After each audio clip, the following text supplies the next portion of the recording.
The winter of '95 was the coldest ever for baseball. Stuck in the middle of a grueling labor dispute, the game was rapidly slipping away from the hearts and minds of the fans. For two of us, however, it was a bittersweet time, for we were about to embark on an incredible journey. Phillies. This Mike. Yes, this Paul? Yes, we finally made it, huh? Hey, Paul, how are you? It's my honor to inform you that you've been elected to the Hall of Fame. Well, that's very nice, Paul. I appreciate that. It's one of the great moments of my life. How do you feel now when they're going to say Hall of Famer Mike Schmidt?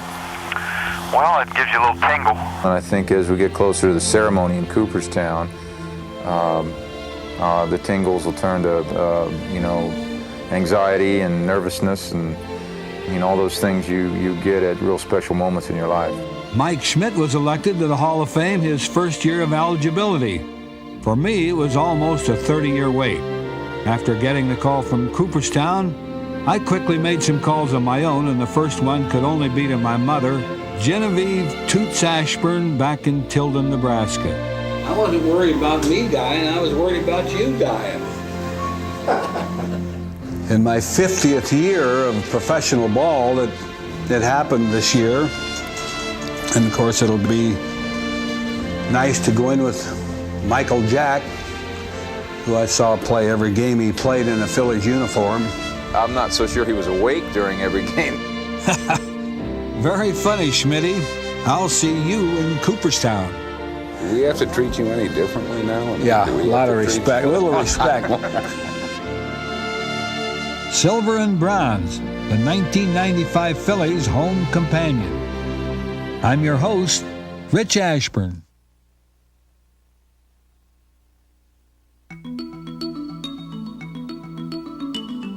By the end of March, the players and owners declared a ceasefire, and preparations were made for the '95 season. Like most teams, the Phillies had a ton of question marks.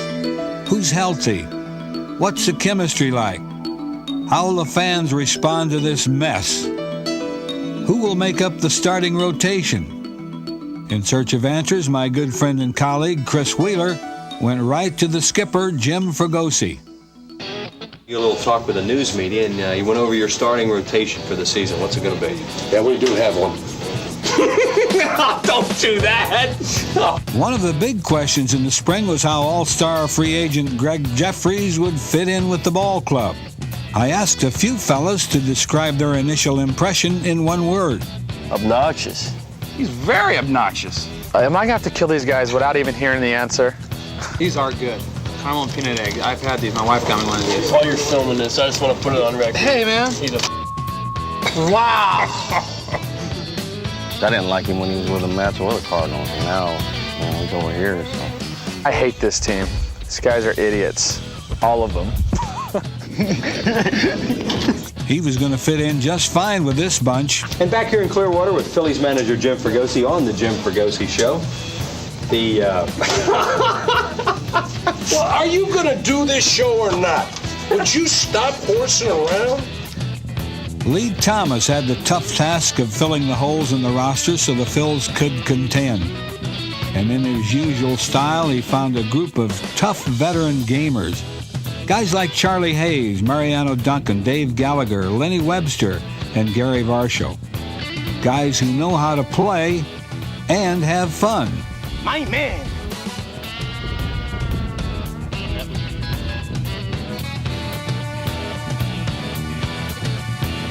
What are you on about? Keep going. No. Oh!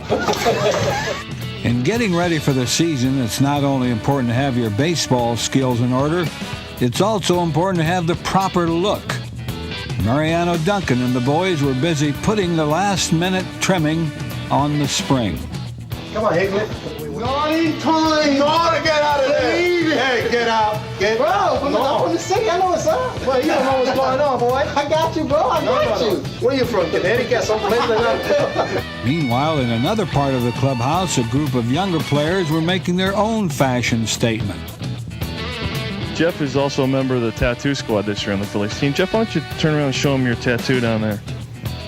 Jeff expanded on his tattoo in addition to having a tremendous skin disease for about 2 weeks this spring. Wall-to-wall tattoos. Honus Wagner must be spinning in his grave. In his attempt to stay immature forever, veteran reliever Larry Anderson decided to get in on the fun. And while Gramps didn't make the ball club, the Phillies decided to keep him in the family, sending him to Double-A Reading as the pitching coach. What's it going to be? Well, Wales, you got to understand one thing, how difficult it is at this time of spring to do a show with you. You are not a guy that anyone likes.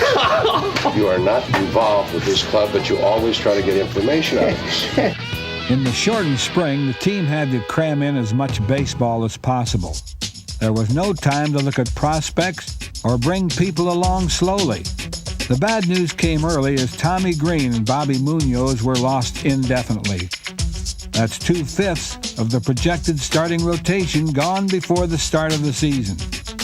Nevertheless, the Phils got their work in and headed north.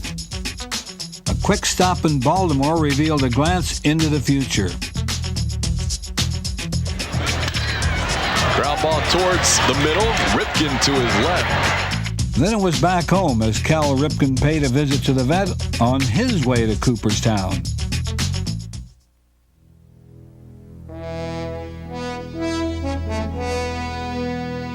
This was to be the silver season at Veterans Stadium. Hard to believe they've been playing baseball at the vet for 25 years.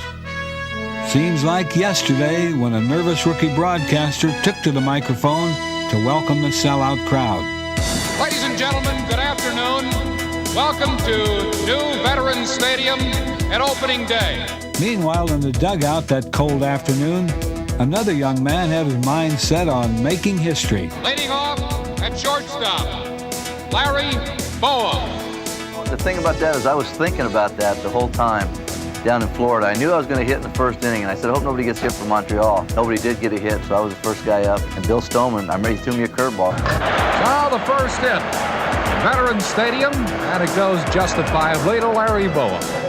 Before the game, the first ball had been delivered from a helicopter into the steady hands of Irish Mike Ryan. Irish would stick around and witness many more unusual first ball deliveries, a wacky event that would become a Veterans Stadium tradition. By far the most popular first ball act was Kite Man. The fun of it was you never knew where he'd land. To kick off the silver season at the vet, Kite Man was brought back for an encore, and the new guys got a taste of all the fun.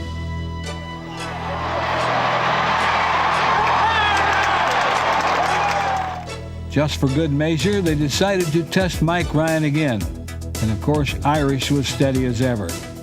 They even let me throw out the first ball to Dutch Dalton, and the silver season was underway. Phils jumped out to a 5-0 lead. Then Heathcliff Slocum nailed down the win in his audition to be the team's closer. It's a great way to start the silver season. The Phils win the home opener, celebrating the silver anniversary here at the vet. After all, the Phils were the reigning National League champs, and now they were about to face their first true test.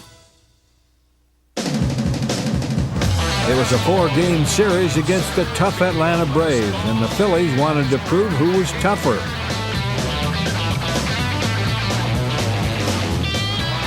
Lenny Dykstra makes a great diving catch to retire the...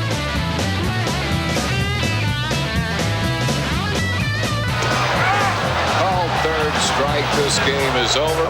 Lopez heading for second, and he is out at second base. A grip, hard ground ball. It's a double play ball. They got it. Back, makes the catch against the fence. This one's over. The Phillies win it.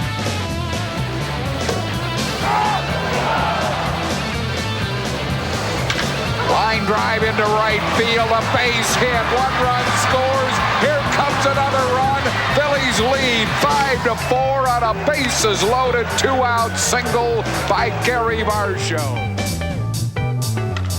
Our ground ball off Charlie Hayes to Duncan, back to Hayes. That's when you're going good. Whoa! chase that one. He struck him out, and another 1-2-3 save for Heathcliff Slocum. The Phillies swept through Atlanta quicker than General William Tecumseh Sherman. Unbelievable 4-game sweep of the Atlanta Braves in their home park. First time they did that since 1973. The Phillies were not only playing sound fundamental baseball, but they were doing the little things that help you win ball games. Here comes a runner home, the throw, safe. Great base running by Kevin Stocker. As soon as Martinez moved over to first, he broke and he stole home. That's an old high school play. Kevin Stocker and Mickey Morandini had a little chat to discuss their success. Just explain to me, Kevin, this reckless abandonment on the base pads. Where's it coming from, and why are you doing these types of things on the base pad? Stocker, he's going to challenge Sheffield. He's saved on a great slide by Kevin Stocker, and now Pendleton has been ejected by Bill Hodge. I knew that when Lenny got a base hit, I figured who was on deck. And my chances of scoring from second or from third with less than 2 outs were probably better from third with you coming up. So I figured I'd take the chance. You're left. Tap to first base. Safe at home plate, and Stocker scores, and the Phillies lead. And that was the game-winning hit. The next night, Mickey decided to do it all by himself. Morandini puts a charge into one, way back. It's a home run for Morandini, and the Phillies lead 3-1 in the 13th. I gotta know, and I think the people want to know. In the offseason, what have you done to get this power? Mickey Morandini had his first child in the offseason, and therein lied the secret of his success. 15 and a half. Last year I measured him in at 13, and you're telling me it's baby food? Absolutely. It is absolutely baby food. And now I'm starting the second Gerber food, which is the meat's starting now. So who knows where we go from here. Swing and a fly ball into right field. Well hit, well hit. This ball's out of here. Home run, Mickey Morandini. The 25 years of baseball at the Vet are filled with great memories and great performances. But undoubtedly, the greatest performer of them all was Mike Schmidt. Schmidt had all the tools: great balance, soft hands, a rifle arm, excellent speed. It was his bat that got him to Cooperstown, though.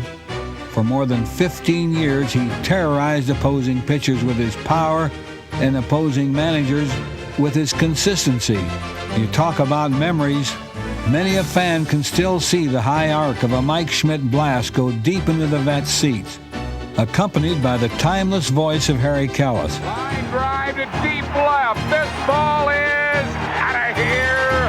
Home run, Michael Jack Schmidt. Hey, I even got in a few calls myself. Home drive, goodbye. Oh! Oh, upper deck. Oh, brother. Oh, did he cream that one? By the time his career ended, Michael had hit 265 home runs at the Vet. Can you guess which opponent hit the most? If there was one ballpark that I enjoyed hitting in, it was right here at Vet Stadium. And I guess my record still stands to have the most home runs of any visiting player to this point. A lot of people didn't like me here in Vet Stadium, probably because I played so well, but there was a lot of fond memories here. Fond memories are created by winning. And at the beginning of the season, the Phillies were winning early and often. So what was the secret of their success? Well, with a stabilized infield and a strong up-the-middle defense, it was Letter that got the Phillies flying. Hard one, Hopper should be 2 to Morandini, 1 relay. Yes, they turned the double play.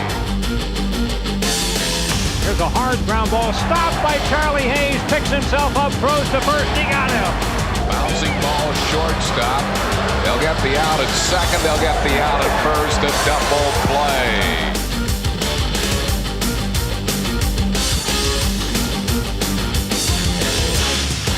Even the outfielders were getting in the act.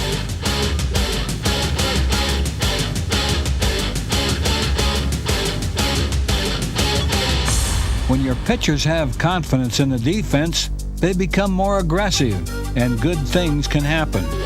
Take Curt Schilling, tough lefty David West, diamond in the rough Michael Mims, steady Paul Quantrill, and young phenom Tyler Green. And give them some confidence, anything can happen. There goes, Dalton throws, got him, perfect throw by Darren Dalton. Line drive caught by Hayes, throw to first, double play.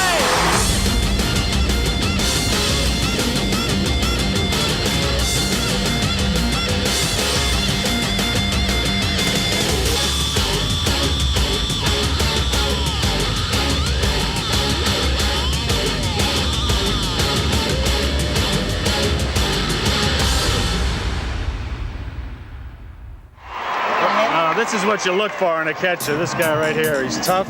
He's intelligent. Irish Mike Ryan knows a little something about catching, and he knows a good one when he sees one. Boy, this is what every manager dreams about, is having a guy like this guy. Dutch was a rock behind home plate in '95. And he is thrown out. Unbelievable. Swing ground ball, base hit, right field. Here comes Jeffries, he scores. It's 5-5, bottom half of the ninth inning. The team was starting to revert to some of that old 1993 magic, when no game was over until the last out. Fly ball center field, this one's over. Darren Lewis catches it, so what? The Phillies win it 6-5 here in the bottom half of the ninth inning.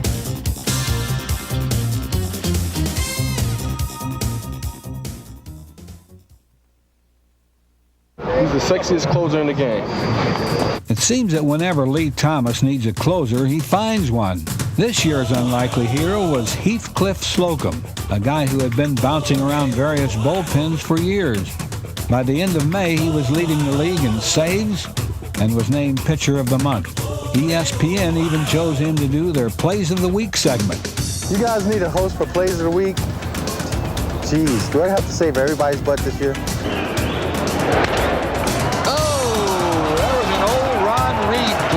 He caught that? No way. Well hit to deep center field, and this ball is caught brilliantly by Gallagher. No way. You gotta be kidding me. Long run for Jeffries. Oh! David West wants it. Charlie Hayes caught it, though. I guess it's like a short one. That's the fighting Phillies for you.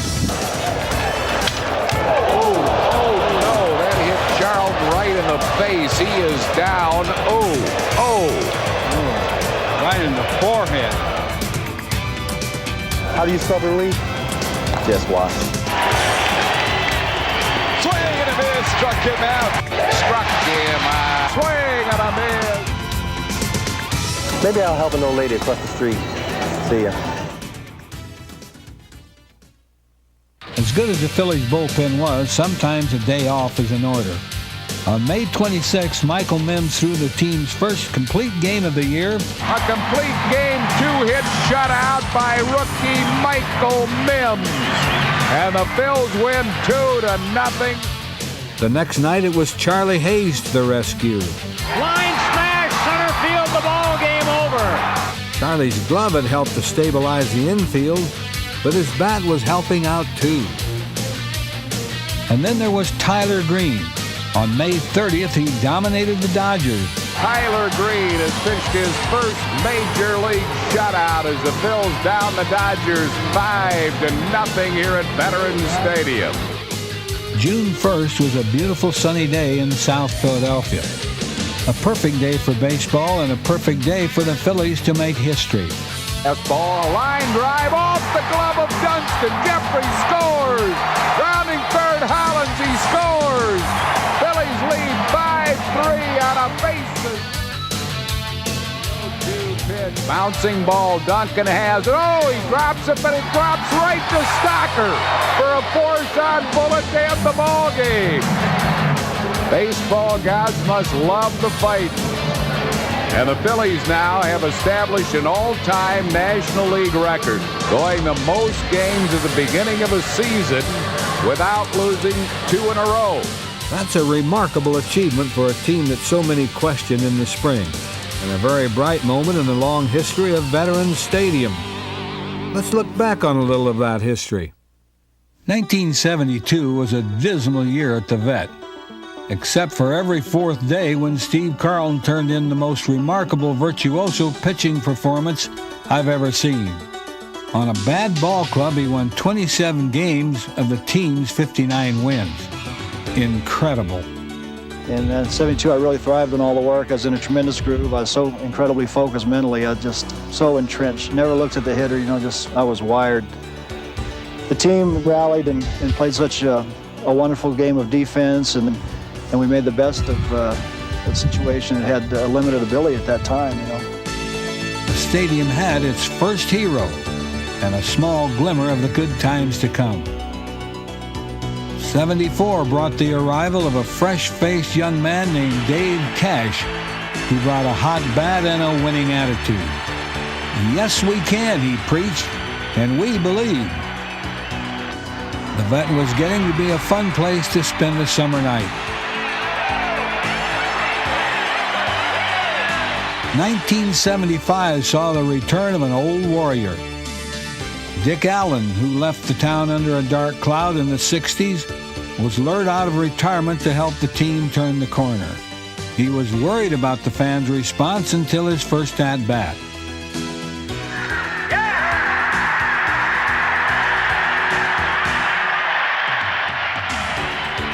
Philly fans proved that you can go home again.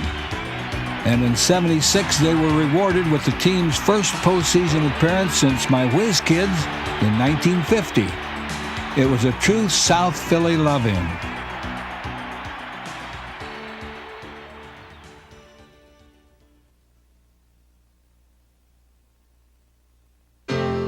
With the ball club seemingly on cruise control, we started out for our first West Coast trip of the season. Seems like I've spent most of my life on the road. It can be a good place if you know how to handle it. Sometimes you can bring the family along and get to know them a little bit better. Jim Fregosi spent most of his life on the road as well, and he never misses a chance to play dad. It's a needed break in what can be a grueling business. A little worry set in when the club dropped its first 5 games on the coast. But the ship quickly righted itself, winning the next 4. Struck him out to end the ball game. Phillies sweep the series. Still, it was a little bit unsettling when Lenny Dykstra had to go on the DL because of back problems. In the early going, it seemed like whenever we needed a hero, a new one would pop up. Just when it looked like a listless spell was about to set in, along came Tony Longmire. Swing and a long drive, deep right, out of here, home run, Tony Longmire. Phils win 4-2 with 2 outs in the 9th. Man, oh man, what a clutch blow by Longmire. On June 18th, Lee Thomas did it again. As insurance against Lenny's ailing back, Lee acquired Gold Glove outfielder Andy Van Slyke, who quickly paid dividends. Slyke, a great shoestring catch. Hit to deep right center field, and this ball's out of here. Here's a drive to deep left field. Another outfielder, Tommy Marsh, had a big series as the Phils steamrolled the Mets. Second time this year they swept a 4-game series on the road, and that's remarkable. And he goes after another one to end the ball game. Heathcliff Slocum, it's his. Then it was on to St. Louis, where they took 2 out of 3 and had the best road record in baseball. June 26 was a high water mark for the Phillies in '95. 19 games over 500 with a 5-game lead over the Braves. Then disaster struck. Some people say the Phillies are the best team in the league. Some say the Reds are. Some say the Braves are. And we're going to see all 3 of them a lot this week. Oh, brother. Reggie Sanders got a hanger, and he didn't miss it. 12-3 pounding by the Reds was followed by a tight, well-pitched game. Here's hot-hitting Reggie Sanders. Good move by Schilling, and Hollins missed the ball. But sometimes even the smallest mistake can start the snowball rolling. Here's the throw to third, and it's backed up, maybe. Gallagher can't get it. He's going to score. Unbelievable. And that was the only run of the game. Stretch by Green, and the pitch is a balk. And that makes it 6-0 Cincinnati. Kind of a chintzy call, really. It's bad enough trying to beat the team in front of you. Dalton has been ejected. This game is starting in very poor fashion for the Phillies. Reds made the series a laugher. And then came Atlanta looking for revenge. Look at that. And now Darren Dalton is going to give Relaford a little heat and show him where that was. He threw him out of the game. Boy, that was really quick. They say it's a game of inches. In the middle of a losing streak, the inches start to go against you. And it's now a 10-0 ball game. And the crowd is booing, and rightly so. This is ugly. The Braves left town only one game behind and on their way to an incredible second half. Unfortunately, the Phils were headed in the other direction. On the last game before the All-Star break, the steady Slocum lost a 3-run lead in the 9th. Then with the bases loaded in the 12th and 13th inning, they still couldn't score. For one, relay double play. It was one of the worst defeats in recent memory around here and made me think back to a terrible game back in '77. I guess if you're going to relive some silver moments, you've got to remember some black ones too. It was October 7th, Game 3 of the LCS versus the hated Dodgers. With Carlton set to pitch the next day, a Phillies win would almost guarantee a pennant. As the game started out, the Phillies fans again rose to the occasion. They rattled veteran pitcher Bert Hooton so badly he had to leave. Dodger great Dusty Baker remembers the scene. Bert was a little, it got a little flustered, and it was ball after ball, and I was like, oh no. Oh, and the fans are all over us.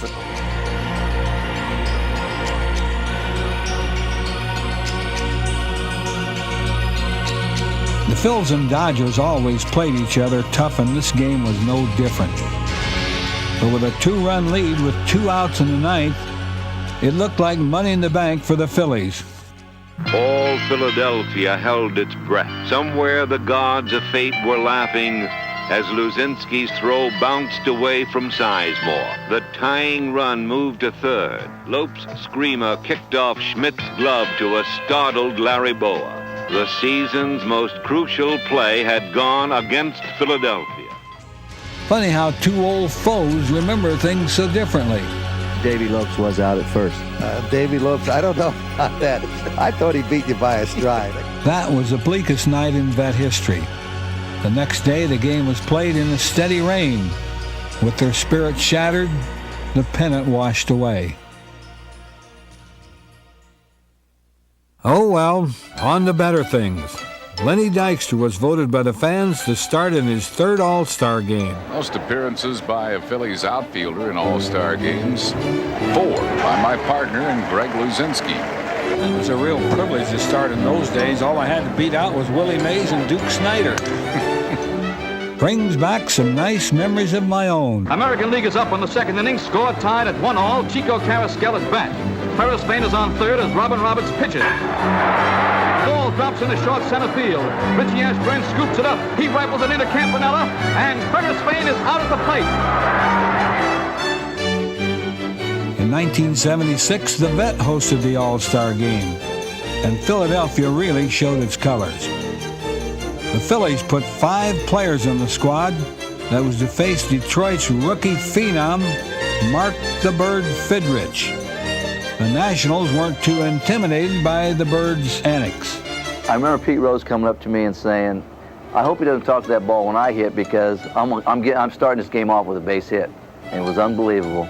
He led the game off, and he started talking to the ball and fixing the dirt, and the first ball he hit was a line drive that almost took his head off. Pete and the boys went on to a 7-1 romp over the American League, much to the delight of the hometown crowd. As in '76, the Phillies placed 5 players on the All-Star team. First-timers Slocum, Green, and Morandini were on cloud 9 as they joined baseball's elite. Mickey even took a few home movies, just so he could share the memories with his new son, Jordan.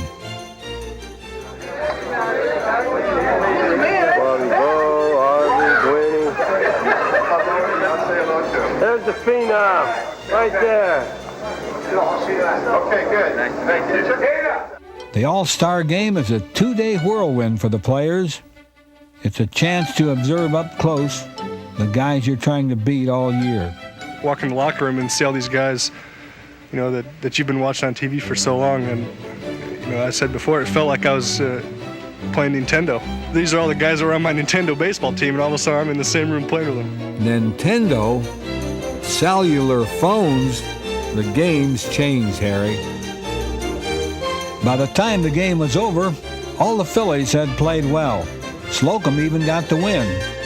And I'm sure that they all secretly wish for a spot on next year's team and a chance to shine at Veterans Stadium.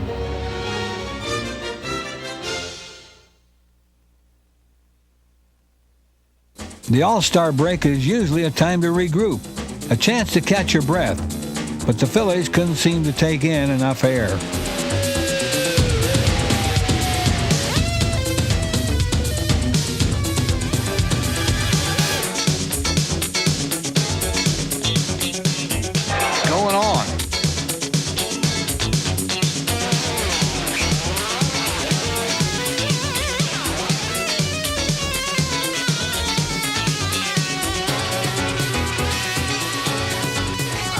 Shot speared by Brett Boone, double play, what a... Now it was the other team throwing the leather.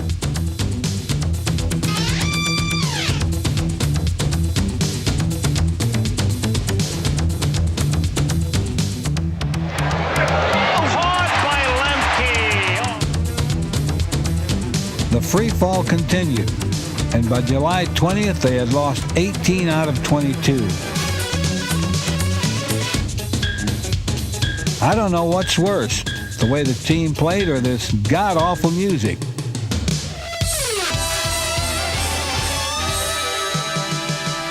Hard to believe, Harry.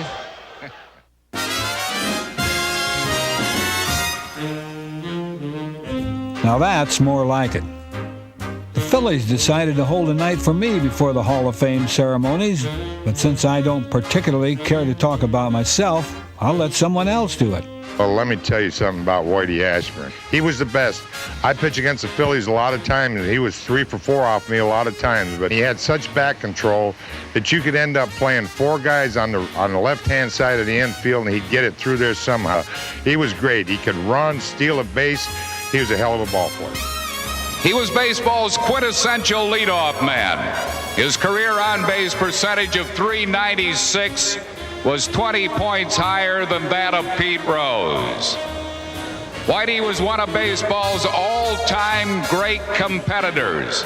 Finally, his whiteness gets his just due in baseball's Hall of Fame. Thanks, guys. I was beginning to get a little nervous about the weekend in Cooperstown, and this ceremony was just the start of a long bout with goosebumps. Just want to say, since I came here in 1948, best thing that ever happened to me, to play here in Philadelphia for the greatest band in the country. If there's any question you have about any of the players that are injured. Jim Fregosi likes to keep his finger on the pulse of fan sentiment. Go ahead, young man. You want a question? Why do the Phillies always lose? It was clearly time to shake things up on the field. Sid Fernandez was acquired and quickly proved he had a lot of baseball left. There it is, and he got it over. Jeffries was moved from left to first. and the Phils finally gave up on the intense but erratic Dave Hollins. I have no bitterness toward anybody. The front office people, they took care of me. They gave me my first chance to play, and I can sit up here and make a lot of excuses for myself. You know, bottom line is I was hitting .230. I wasn't producing the way I should produce when I play every day. Say what you will about Davey, but I've never met a tougher competitor in all my years of baseball, and I wish him well. David was traded to Boston for a big, imposing outfielder, Mark Whitten. In his Phillies debut, however, it was his speed, not his size, that impressed. A watchful group in the video room tried to predict the future with the help of a rally clap. Steals head first. Slide. Save! Come on, Charlie. If he's throwing out, he's just throwing out. Still got. He got to catch the ball, make a good throw. And he got to glide, take a tag. Let's go. Whitten off the move, the pitch is outside. I called this. Did not call it. I called this. Call the freaking steal base. Let's go. Come on, Chuck. Who called what? Caught it. So Whitten, line drive, base hit. Chuck, you did it. Believe it. That way, Chuck. The Phils win it 7-6 in 10 innings. And this team desperately needed to win a game like that. It's been a long time, and Mark Whitten plays a big part in the ball game as he steals that base, gets a third on the error, and Charlie breaks the...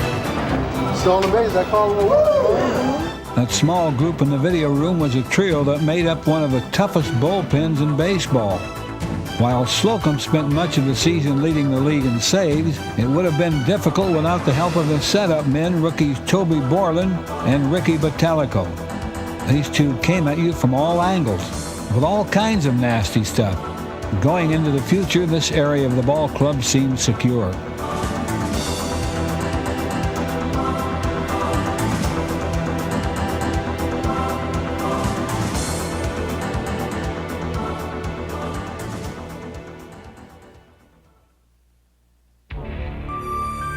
On July 27th, Tony Longmire decided to create his own silver moment. 3-1 pitch, fastball, long drive. Watch this, baby. Way out of here.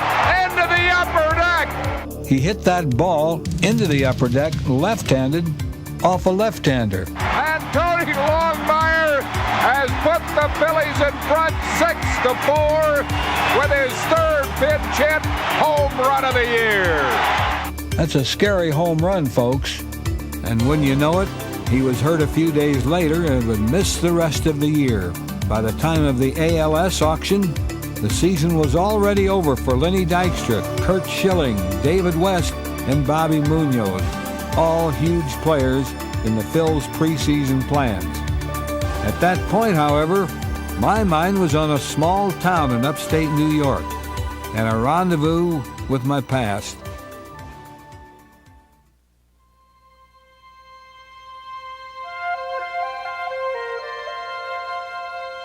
Maybe the greatest thing about Cooperstown is the town itself.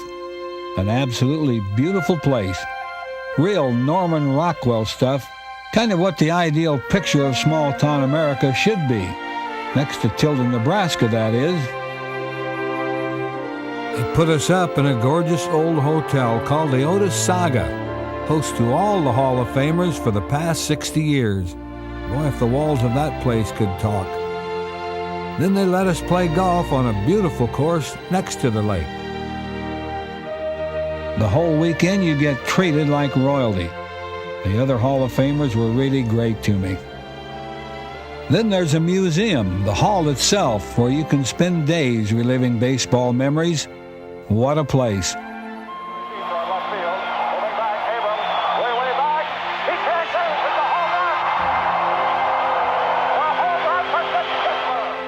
Take this world championship and savor it, because you all deserve it. In Philadelphia, baseball is a field of dreams. And this surely is heaven down here. A small slice of heaven is nearby Doubleday Field, where each year an exhibition game is played. Last year, the Phillies played there during Lefty's induction. It's a ballpark like they all should be, where you're close enough to hear the players talking, and a home run goes into someone's backyard.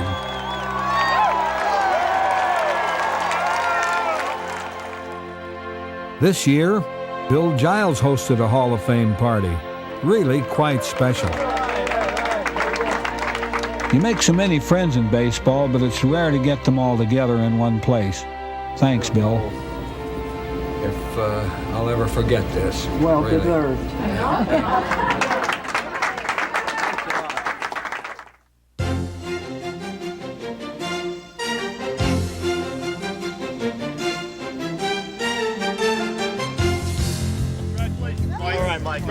I guess the most impressive thing about the weekend had to be the fans.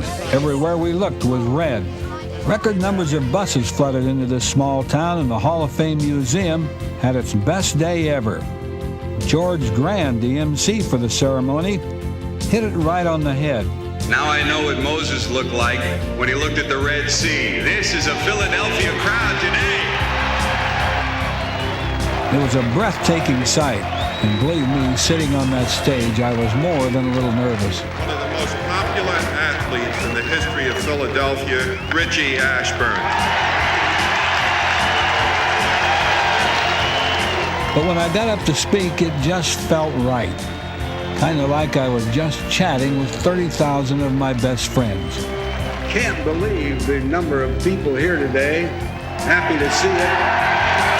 Pennsylvania, Delaware, New Jersey. Have a lot of Nebraska people here. One of them I have to introduce to you.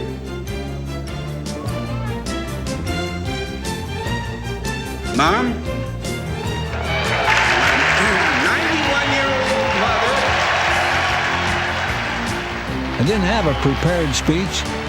I just wanted to acknowledge my family. Ideally for me, this could have happened earlier because my father's passed away. Hang on. But on the other hand, our grandchildren are here. They wouldn't have been here 20 years ago. I guess that's what it's all about, really. I had 4 generations of Ashburn sitting in front of me. And it's important we pass down the love and respect for the game to the next 4. You have made this the greatest day of my life.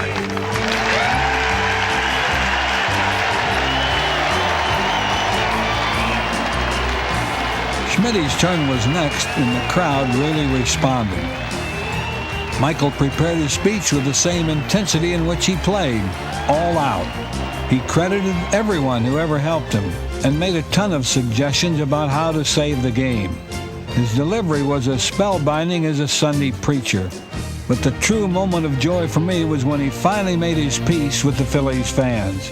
My relationships with Philadelphia fans has always been misunderstood. Can we put that to rest here today?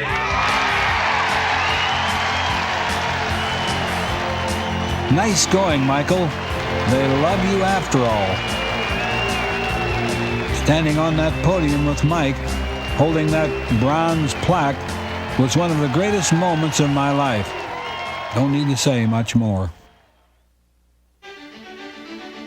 As if to give one last encore to this Hall of Fame summer, the Phillies decided to honor Mike at the stadium in one final dramatic curtain call.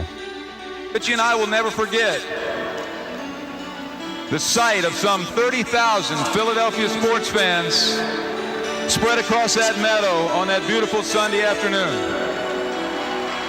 Thanks, everybody. Thank you very much. And seeing Mike paraded around the field made me think back to the glory years around here. The Phillies simply dominated the National League East from the mid-'70s on. Finally, in late October of 1980, they reached the promised land and touched off a party that no Phillies fan will ever forget. The most spectacular thing I've ever seen in my years in sports is the parade after the 1980 World Series. I'll never forget how many people were in the streets. But the good times weren't over. In '81, Pete Rose helped everyone forget the 51-day strike by breaking Stan Musial's all-time National League hit record. Soon after, Philadelphia got to witness Lefty become the all-time strikeout king of baseball, an honor he held till Nolan Ryan overtook him.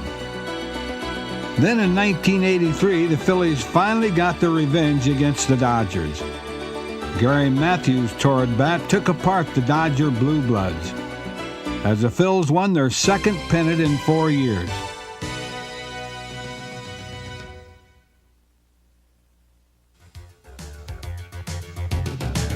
Meanwhile, it was time for the 1995 version to make a little history of their own.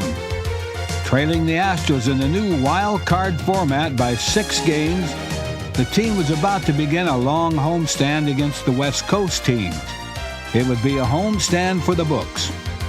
Game 1, San Francisco, a power display. He's not in a slump on that swing. That is a bomb into the blue seats, upper deck shot, Barry Bonds. Robbie Thompson tries to dial one up and does. Boy, look out tonight. It's like playing a game at Wrigley Field or at Denver tonight. Smokes one to center field. Are you kidding me? Way out of here. I'm telling you, that was a bomb to center field, wind or no wind. Not Terry Mulholland. See, there's also a thing about every blind squirrel is bound to find a nut. And I'm that blind squirrel, and last night was my big nut. Take a ride on that. Let's see where this one comes down. Wow. Upper deck. What a night this is. I've never seen anything like this. Look at this. Take a ride on that one, too. Out of here. Home run, Charlie Hayes, and it is long ball night at the vet and 6-6. This is amazing. Fanatic knows a lot of balls are headed out that way tonight, so he's ready. 52. Fly ball hit the center field deep. Sanders going back. Out of here. Home run, Kevin Elster. Makes you want to go down there and grab a bat the way these balls are sailing out of here. The 2-1 pitch, long drive, deep left field, first major league home run for Kevin Flora. I'm out of here, Harry. I'm going down and grab a bat. I mean, I was serious. 25 years Veterans Stadium has been alive, and on this night, more home runs have been hit than any other in the history of the stadium, and Kevin Flora breaks the record. Now let's see. Who's the team historian? How does it feel to be part of history when we had about 9 home runs, I think it was, and being part of history? How does it make you feel? Well, it feels pretty good, considering the fact that I started the whole thing, for us, that is, for our team to get ignited. It feels pretty good. Mark Whitten was a guy who provided some badly needed power to the Phillies lineup. And speaking of power... Swing and a long drive. Watch this, baby. Way out of here. Home run, Mickey Morandini, and the Phillies lead it 5-4. The next game was decided on a Mickey Morandini homer. What can you say about this kid? Every year in the big leagues, he has improved, to the point where now he's a legitimate all-star and the guy Fregosi called as MVP on the team.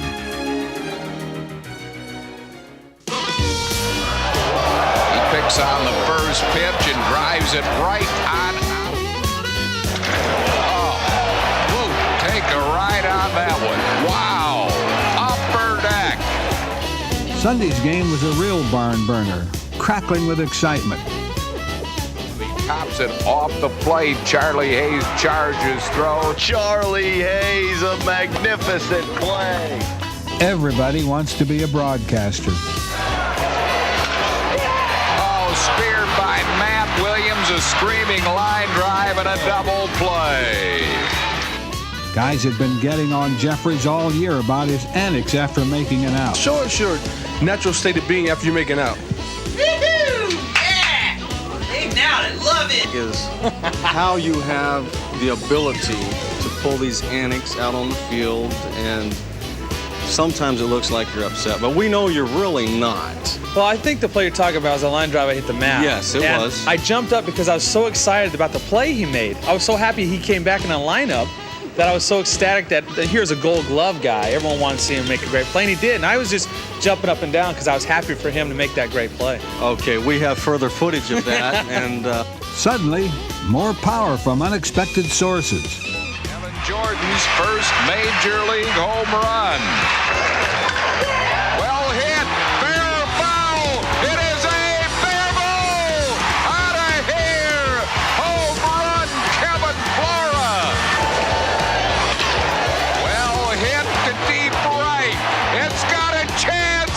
Out of here, Kevin Stocker, his first home run of the year. This game is retied at 7-7. And Jeffries wins it in the 10th with a mighty blow. He dribbles it softly, and this game is over. It'll be a hit for Jeffries, an infield single. If you weren't paying attention, those 3 home runs were all hit by guys named Kevin.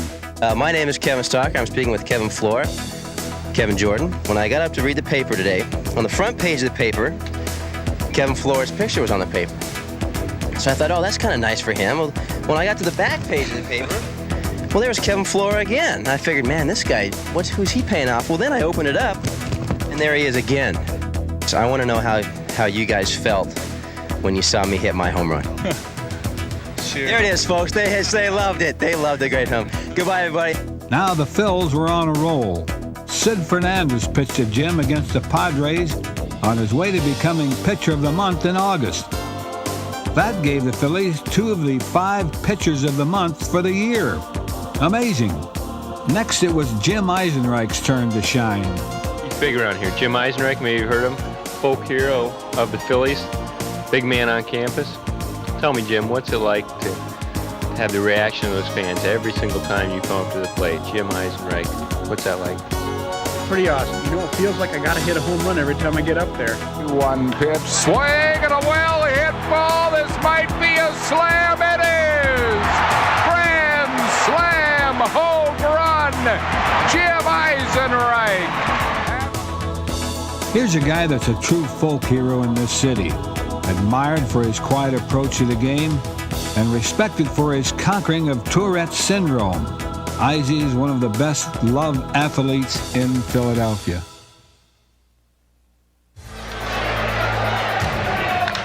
Oh, here's another shot. Every season seems to have at least one classic game. Like the night in '85 when Von Hayes hit 2 home runs in the first inning as the Phils dropped 27 runs on the Mets. Or the following year when they had to sweep the Mets to stop them from clinching at the Vet. Or the night they came back from the dead against the Giants. I can't believe it. The Phillies have won 3-2 in the bottom half of the 12th inning. Incredible. Swing and a base hit to left center field. And who can forget Mitch Williams' big hit in the wee hours of the morning? On an RBI hit by Mitchie Poo. Can you believe it? In '95, August 25th stands out as the game. It was a long-awaited coming of Nomomania. Hideo Nomo, the Dodgers' Japanese phenom, had wowed the league for the entire season. All eyes in the dugout were on him as he twisted into his mysterious windup. Greg Jeffries wasted little time in letting him know the mystery was solved. Swing and a well-hit ball to deep right. Tight to the line. It's out of here. Into the Phillies bullpen. Home run, Greg Jeffries. Jeffries had his own agenda. In his next at-bat, he got a triple.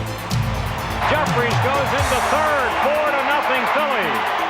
And then slashed a single. By now, Nomo was no more. And Phil's pitcher, Jeff Juden, decided to steal the spotlight. Sends a fly ball deep to right field, way back, it is gone! A grand slam home run for Jeff Juden, his first major league home run, and the Phillies now lead it 14-2. Not to be outdone. Here's the pitch, and here's a shot down the left field line. It's gone to the corner. Here goes Jeff Jeffries for second. He's got a double and the cycle. Mr. Jeffries, write your name in the history books. Well, that's some accomplishment. You know, they'll probably want that ball, I would think. The funny thing was, his skipper had accomplished that feat twice in his career and let Greg know about it right after the fact. You only got to do it once more at a time. It was a night when the vet was truly electric. And as a beautiful punctuation mark to this great game, Greg found out his wife Mel had gone into labor. Now you want to rush. I thought they were kidding. No, I knew you was going to think I was kidding. That's why I did, especially coming from you. That's why I said I'm going to tell him. It seems baby Madison just wanted to come out and get in on all the fun. You're going to get a sister and I think. Hey, who could blame her? Speaking of children, the Phillies must have set some kind of record when 8 players and even the manager had new arrivals in '95. I guess that extended off-season was good for something. And speaking of kids, there are some good ones on the horizon. The minor leagues enjoyed their best overall winning percentage since 1980. And the AA Reading Phillies, a team loaded with prospects, won their league championship. The future looks bright. By the time the homestand ended, we were half a game up in the wild card standings. But the normal game also had a downside. Dutch Dalton tore up his knee and would miss the rest of the season. It was one injury too many. The club limped into the month of September with a lot of heart, but not enough guns. The Phillies used a club record 50 players this year. 26 of those were pitchers, another record. In a way, I guess you have to give Lee Thomas credit for just finding 26 big league arms. That's something he's always had a knack for, finding a pitcher that didn't fit in with another organization and bringing him here to win. One such pitcher was Terry Mulholland, who created a brilliant silver moment in 1990. Line drive, great grab! Charlie Hayes spears it, and Mulholland has pitched a no-hit, no-run game at Veterans Stadium. The first 9-inning no-hitter in the history of the bat.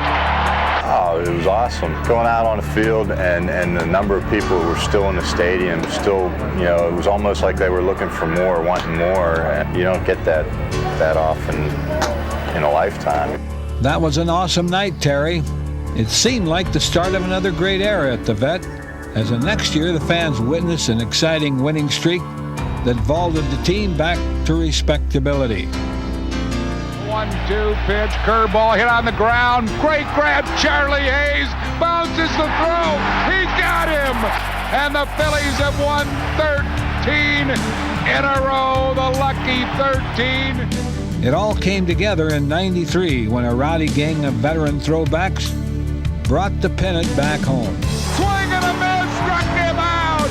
Phillies are the '93 National League champions. This wacky, wonderful bunch of throwbacks has won the National League pennant. That was what was a lot of fun, was the fact that everybody in here was doing the same thing we were doing. You know, it was like one big party. That was a tremendous feeling. The '93 season served as an important reminder as to the beauty of the sport, that in any given season, dreams can come true. So what of the '95 Phillies? Well, they may have been down, but they're not out. Here we go. 2 runs, right? Yeah.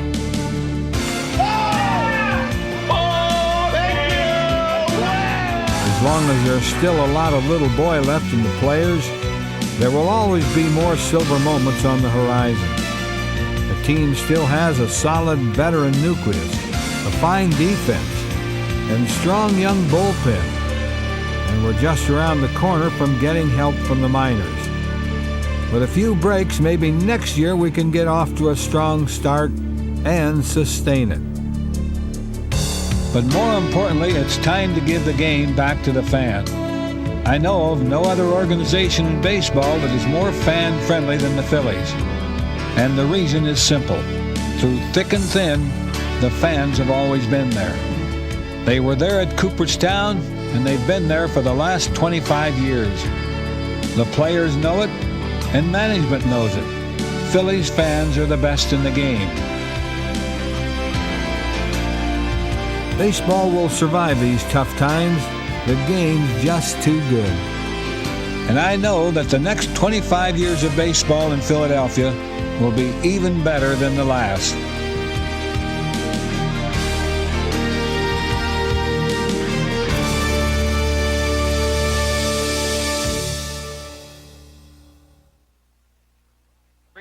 Pitch. McBride bounces one into right field, base hit. Rose rounding second is going to third. And he's going to try and score! And he does! Oh, brother! Pete Rose scoring from first on a single! McGraw takes a deep breath, gets his sign, he winds. Here's the 2-2 pitch. Struck him out!